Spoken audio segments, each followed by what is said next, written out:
Bienvenidos a la revisión de la agenda económica acá en CNN Chile. Partimos este lunes hablando, como no, de pensiones. El ministro de Hacienda sorprendió el domingo en Canal 13 cuando señaló que había un financiamiento para las indicaciones a la reforma que no había mencionado antes. El dinero que ahora se gasta en pensionados del sistema antiguo y que, a medida que dejara de usarse, podría servir para financiar el aumento en el pilar solidario de las indicaciones de esta reforma. Eso, junto a los nuevos recursos de la última modernización tributaria, serían las fuentes de financiamiento de largo plazo. Escuchemos a Rodrigo Cerda. Las fuentes de financiamiento que tendríamos nosotros ahora es 0,8 de la reforma tributaria o modernización tributaria y un punto del déficit del sistema anterior. Todo eso nos da 1,8. Ese 1,8 permite financiar este 1,2 punto total que estamos hablando nosotros de la reforma completa, que incluye todas las reformas que se han hecho hasta ahora. Bueno, y sobre los recursos del antiguo sistema de pensiones, en la Comisión de Trabajo del Senado hubo dudas si está contabilizándose bien, porque ya se habría incorporado al cálculo cuando en 2008 se creó el Pilar Solidario. La sostenibilidad financiera se contemplaba justamente el efecto de cómo iban disminuyendo los antiguos pensionados, por decirlo de alguna manera. Entonces, la pregunta es si no se está de alguna manera doble contabilizando una disminución de gasto permanente que ya está contemplado en el minuto en que se creó el sistema del Pilar Solidario. En ese momento, lo que correspondía al déficit del sistema antiguo era cerca de 3 puntos del PIB, 3 puntos de déficit, ¿no?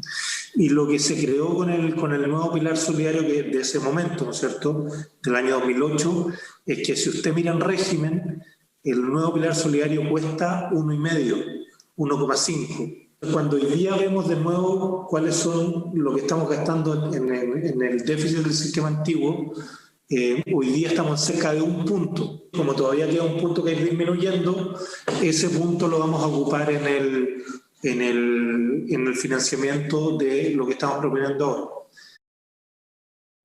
En resumen, el ministro de Hacienda señala ahora que las nuevas indicaciones a la reforma de pensiones y todo se financiaría con lo que venga de la modernización tributaria y también con lo que se deje de gastar en lo que actualmente se paga por el sistema antiguo de pensiones. De hecho, prácticamente ya no nombró las holguras fiscales que fueron las más criticadas cuando fueron esas herramientas las que se mencionaban para financiar la reforma. Esa entonces es la nueva estrategia del Ministerio de Hacienda. Bueno, este lunes fue muy intenso para la Comisión de Trabajo del Senado. El Consejo Consultivo Previsional fue a la instancia a presentar su informe, donde aseguran que el gasto total para subir las pensiones solidarias sería desde 1,5 y hasta 1,8% del PIB, por sobre el 1,2% que, como veíamos, estima el gobierno. El informe del Consejo también dice que el aumento de la cobertura del Pilar Solidario del 60 al 80% de la población no solo subirá la presión para las finanzas públicas, también generará desincentivos a trabajar en el mercado formal para las personas que están en ese nuevo rango, subiendo la informalidad y también reduciendo el ahorro previsional. Eso sí, esa externalidad negativa no sería de una magnitud relevante. El incremento planteado en la PBS conllevará que las personas visualicen mayores beneficios esperados del sistema de pensiones solidario, afectando con ello su comportamiento. Esto es claro, si una persona dice yo quiero tener una determinada pensión al final de mi vida, supongamos que la gente hiciera un cálculo así, esto es un ejemplo, las personas dicen, bueno, antes tenía que financiarlo yo solo, ahora no, ahora el Estado me va a ayudar a financiar eso, me va a aportar una parte, por lo tanto yo tengo que ahorrar menos. ¿Y cómo puedo hacer, por lo tanto, para ahorrar menos? Puedo evadir o puedo eludir, y por lo tanto, en términos generales, este efecto incentivaría a reducir la oferta de trabajo formal y las cotizaciones previsionales. Y el impacto final sobre ambos mercados no sería muy significativo, toda vez que los cambios en el impuesto implícito y en el valor de la PBS son menores. Seguimos hablando de pensiones porque temprano este lunes el superintendente advirtió que los saldos del Fondo Solidario podrían acabarse ante un eventual retiro de recursos desde el seguro de cesantía. En entrevista con Radio Pauta, Osvaldo Macías detalló que se retirarían 6.500 millones de dólares si prospera la propuesta de Joaquín Lavín, lo que correspondería a más de la mitad de lo acumulado.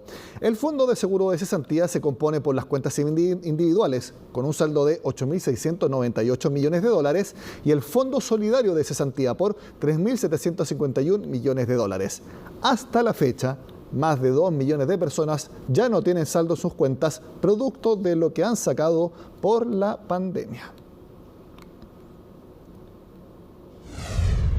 Y mucha atención a la siguiente información. Un 40% de los chilenos, 4 de cada 10, dijo que ya gastó el dinero del último retiro de fondos de pensiones, según la encuesta CADEM.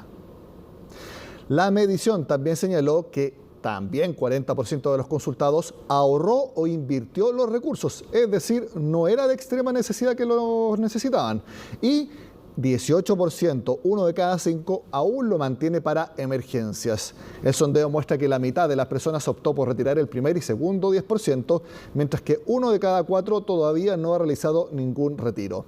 Respecto a la reforma de pensiones y el destino del 6% extra de cotización, la mitad prefiere que vaya todo a la cuenta individual del trabajador y apenas 1 de cada 10 quiere que vaya todo a un fondo solidario. Bueno, y terminamos este bloque de pensiones contándoles lo siguiente. Entre el 1 de abril y el 30 de junio, todos los afiliados a las AFP que lamentablemente tengan un cáncer terminal pueden tramitar el retiro de parte de sus fondos o anticipar su pensión. Este es el primer grupo que lo hará anticipado, ya que desde el 1 de julio podrán hacerlo personas con otras enfermedades. Queremos conocer el proceso que desde este lunes ya empezaron a implementar las AFP. Por eso, contactos con Andrea Núñez, la vemos en pantalla, gerente de servicio de AFP Capital. Andrea, gracias por estar en Agenda Económica. Hola Nicolás, buenas tardes. Andrea, la idea de la conversación es que las personas entiendan cómo va a funcionar este proceso. Y desde este lunes, lo que están haciendo las AFP es que tienen que tener implementados sus canales de atención. Así es. A contar desde hoy empezamos nuestra etapa informativa. Y esto es que en nuestra página del sitio web tenemos toda la información alojada para que las personas puedan conocer en profundidad todo lo que contiene el proceso. Asimismo, también nuestros canales out, tanto de sucursales como de call center, están muy habilitados para responder cada una de las consultas. Canales digitales y también presenciales. Incluso estuve viendo que parte de las exigencias de la Superintendencia de Pensiones es que haya personas que atiendan y que estén especializadas en este proceso y no sean una persona que atienda normalmente cualquier duda de pensiones. Así es, Nicolás. Nos hemos reforzado con equipo exclusivo de atención para este trámite tan relevante para las personas que están en esta situación. Por lo tanto, tanto en sucursales como en el call center habrá un equipo especializado, muy bien preparado, para acompañarlos en esta primera etapa de asesoría y luego también para acompañarlos en el momento del ingreso de la solicitud a partir, como bien dijiste, desde el 1 de abril. Desde el 1 de abril, entonces, las personas que lamentablemente tengan un cáncer muy avanzado, prácticamente en etapa terminal, tendrán dos opciones. Una es retirar parte de sus fondos o bien, si la enfermedad ya es demasiado avanzada, anticipar su pensión y que se le pueda entregar en 12 meses, obviamente recalculando la expectativa de vida y ofreciéndole una jubilación por poco tiempo, pero mucho mayor. Así es, Nicolás. La pensión se pagará en 12 cuotas, como bien lo mencionaste, una vez deducido, en el caso que hayan beneficiarios de sobrevivencia, hay que reservar esa parte, además la cuota mortuoria. Luego, en el caso de que la pensión que se genere sea mayor a la pensión básica solidaria, que hoy día está en aproximadamente 170.000 pesos, todo lo que exceda de ese monto se podrá pagar como excedente de libre disposición. Esto tiene que tener una licencia, un certificado médico, incluso de un doctor que esté acreditado para estos fines.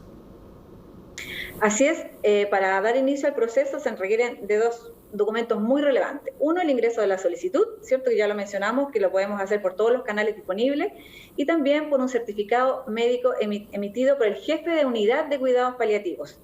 Este certificado a nosotros nos llegará a través de una plataforma centralizada. Cuando tengamos los dos documentos, ahí recién se inicia el proceso de la solicitud. ¿Esto toma 5 días hábiles para que la AFP entregue los recursos? Así es. Una vez recibidos los dos documentos, la compañía hace todo el proceso, reserva los saldos, calcula y paga en 5 días hábiles.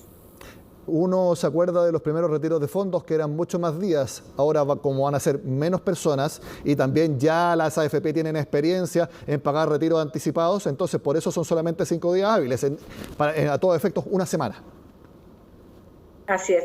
Entendemos, ¿cierto? Y comprendemos la necesidad de las personas de contar con sus ahorros en esta etapa tan complicada, por lo tanto hemos puesto todos los esfuerzos en agilizar el proceso y poner a disposición lo antes posible los dineros en las personas que tanto lo necesitan. Si bien esto se puede hacer desde el 1 de abril, las personas, hablemos de los afiliados a Capital, pueden desde ya empezar a tramitarlo y prácticamente tenerlo listo para esa fecha. ¿Cómo va a funcionar eso?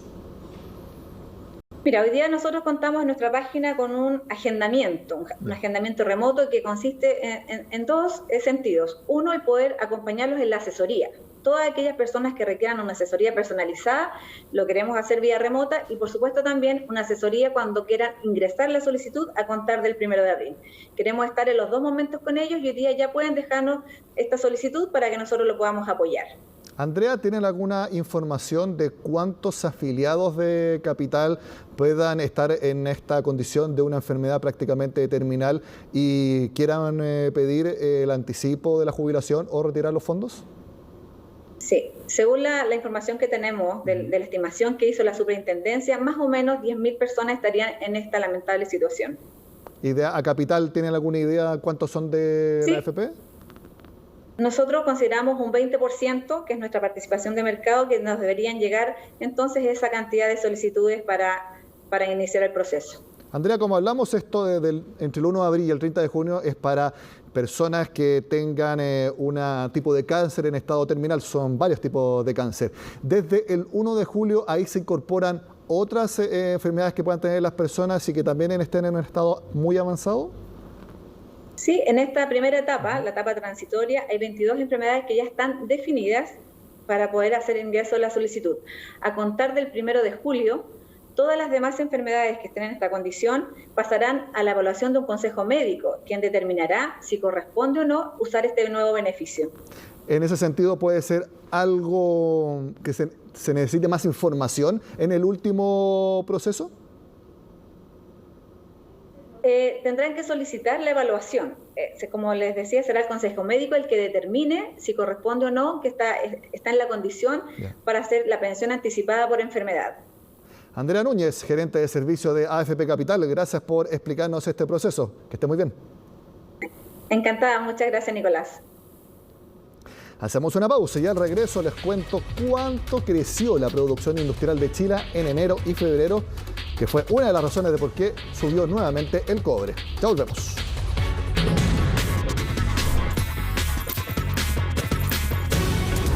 La producción industrial de China escaló 35,1% en enero y febrero, la cifra más alta en 9 años. Según datos entregados por la Oficina Nacional de Estadísticas, la base de comparación era muy baja, ya que los primeros 2 meses de 2020 el mismo índice notó una caída de 13,5% por la pandemia. Pese a esto, el número estuvo por encima de las expectativas del mercado, que la situaba en más o menos 30%, es decir, 5 décimas más de lo que se anticipaba. La razón de esta alza se debe principalmente a una mayor demanda del exterior, siendo el sector manufacturero el que más incidió en la cifra, con un avance de 39,5%, seguido por la producción y suministro de electricidad, gas, calefacción y agua, que se elevó 19,8 puntos. Esta cifra influyó directamente en la cotización del cobre esta jornada. El metal rojo subió 1,05%, ubicándose en $4,14 la libra. El Consejo Fiscal Autónomo fue a la Comisión de Hacienda del Senado para evaluar las finanzas públicas del país. Recordemos que la semana pasada fue el ministro de Hacienda con el director de presupuestos quienes presentaron en la instancia cómo avanza la ejecución del presupuesto, que en enero llevaba más o menos 8% del presupuesto ejecutado. Bueno, el presidente del Consejo, lo vemos, aseguró que hubo un menor gasto del proyectado en 2020, considerando todos los programas adicionales que se generaron por la pandemia. Gracias a esto hubo un menor déficit, lo que también permitiría un mayor espacio para otros gastos este año. Sin embargo, Jorge Desormeaux advirtió que esto podría traer consecuencias. El esfuerzo que se ha hecho ha sido muy significativo. Todas las cosas se pueden hacer mejor, pero la verdad es que se ha hecho un esfuerzo muy grande. la pregunta es, ¿no es cierto? ¿Hay un mayor espacio? Sí, hay un mayor espacio. Pero cada vez que usamos ese espacio, nos obligamos a una consolidación fiscal posterior que va a ser naturalmente más exigente, más dura, y que va a hacer que el futuro sea más complejo. Además, el presidente del Consejo Fiscal Autónomo se refirió a las recomendaciones del informe elaborado por la Comisión Tributaria liderada por Rodrigo Vergara, que instaló sobre la mesa la posibilidad de eliminar varias exenciones tributarias que, según la instancia, estarían solo beneficiando a algunos grupos de interés. Ante esto, Desormeaux aseguró que mientras no tengan justificación esas exenciones, sí se deberían eliminar. Las exenciones son justamente excepciones a la regla, digamos. Y cuando esas no están bien fundamentadas y más bien responden, ¿no es cierto?, a grupos de presión, digamos, que han conseguido estas granjerías, ¿no es cierto?, la verdad es que es una buena política deshacerlas juiciosamente, por supuesto. Cambiamos de tema porque en conversación con Agenda Económica AM, la gerente general de la Asociación de Viñas de Colchagua se refirió a la crisis provocada por las lluvias de febrero, en que los productores se vieron afectados en torno a un 20% para esta vendimia. Efectivamente hay algunas cepas como Chardonnay, Sauvignon Blanc, los Syrah, el Carmener, aquellas cepas que son de pieles más delgadas, obviamente que se vieron más afectadas, y según aquellos sectores donde justamente se concentró mayormente la caída de agua, se vieron también más afectados, en torno a un 15 o a un 20%. Las condiciones que hubo después de la lluvia, no solo fue la lluvia, sino que también las condiciones posteriores. Al día siguiente, cuando se terminó la lluvia, cayó un granizo, había productores que han tenido mucho problema, como así también hay productores que, gracias a Dios, no han tenido problemas. Por lo tanto, es bastante disímil la situación. Según datos del Instituto Nacional de Estadísticas, disminuyeron las personas que realizaron labores a distancia o bajo la modalidad de teletrabajo. En enero, 17,5% dijo que realizó trabajo remoto, cifra menor a la de octubre, que fue 22,4%. El sector de información y comunicaciones concentró la mayor cantidad de personas en modalidad de remota, con un 58,3%, seguido por el suministro de electricidad y gas con 50,8%. Por otro lado, 15 de cada 100 empresas registraron trabajadores suspendidos por la Ley de Protección del Empleo. Alojamiento y servicios de turismo registró el mayor porcentaje de contratos suspendidos, con 3 de cada 4. Con esta información terminamos la Agenda Económica de este lunes. Yo les invito a que siempre vean las 2 ediciones de Agenda Económica, a las 8 de la mañana y también a las 8 de la tarde. Sigan con nosotros acá en CNN Chile.